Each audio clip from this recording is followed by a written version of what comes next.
નહીં નહીં, ધાક ધમકી કોઈ ન હોય. અમે બધા ભાઈચારાથી રહી છીએ.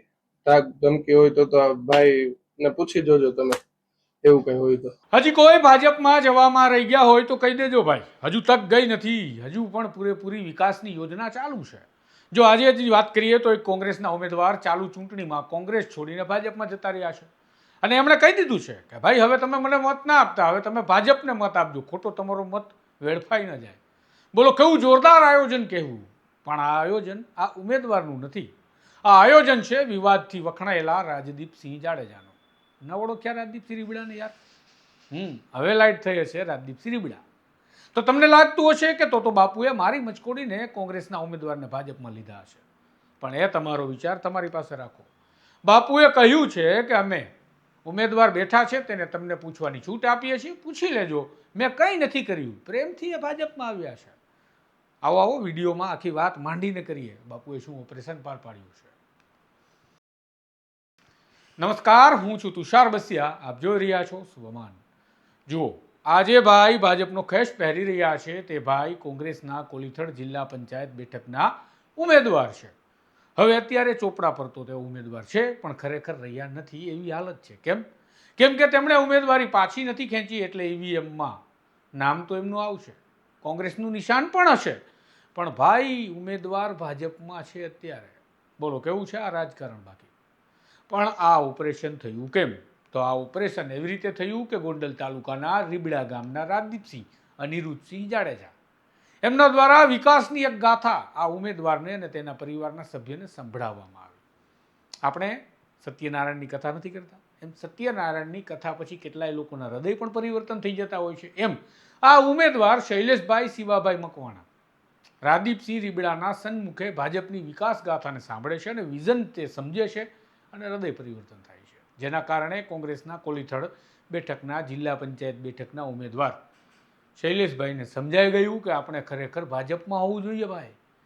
આમ તો શૈલેષભાઈ મીડિયાને કહ્યું કે એમના કાકાએ પણ તેમને સમજાવ્યા, એટલે કદાચ બને કે એમના કાકા પહેલાં ભાજપની વિકાસ ગાથા સમજ્યા હશે, પછી ભત્રીજાને કહ્યું હશે કે ચાલ રાજદીપસિંહ ભાજપની વિકાસ ગાથા સંભળાવે છે, સાંભળ અને પછી તને મજા આવે તું કરજે, તને ગમે તો ભાજપમાં જતો રહેજે, બાકી તું કોંગ્રેસમાં ચાલુ રાખજે છે ને. બાકી રાજકારણ પહેલાં તો તમે રાજદીપસિંહને સાંભળી લો એટલે ખબર પડે આગળની વાત કરવાની.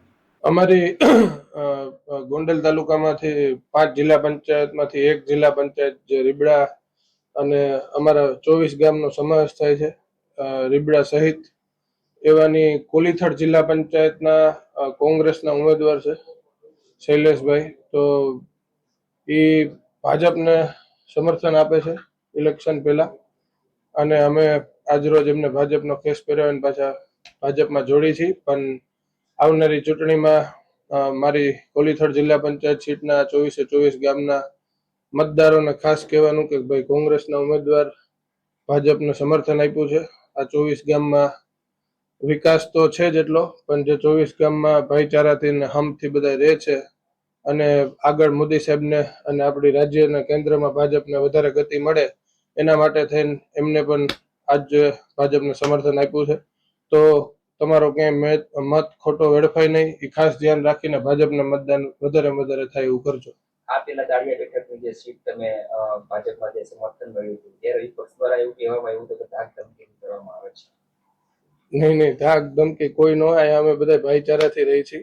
ધાક ધમકી હોય તો આ ભાઈ ને પૂછી જોજો તમે, એવું કઈ હોય તો. હવે તમારે સાંભળવાના છે કોંગ્રેસના આ ઉમેદવારને, જે કોંગ્રેસના ઉમેદવાર હોવા છતાં ભાજપના થઈ ગયા છે, જેમણે ભાજપનો ઝંડો ચાલી લીધો છે ચાલુ ચૂંટણીએ. પહેલા એમને પણ સાંભળી લો. 15 કોડીથર જિલ્લા પંચાયતનો ઉમેદવાર છું હું અત્યારે.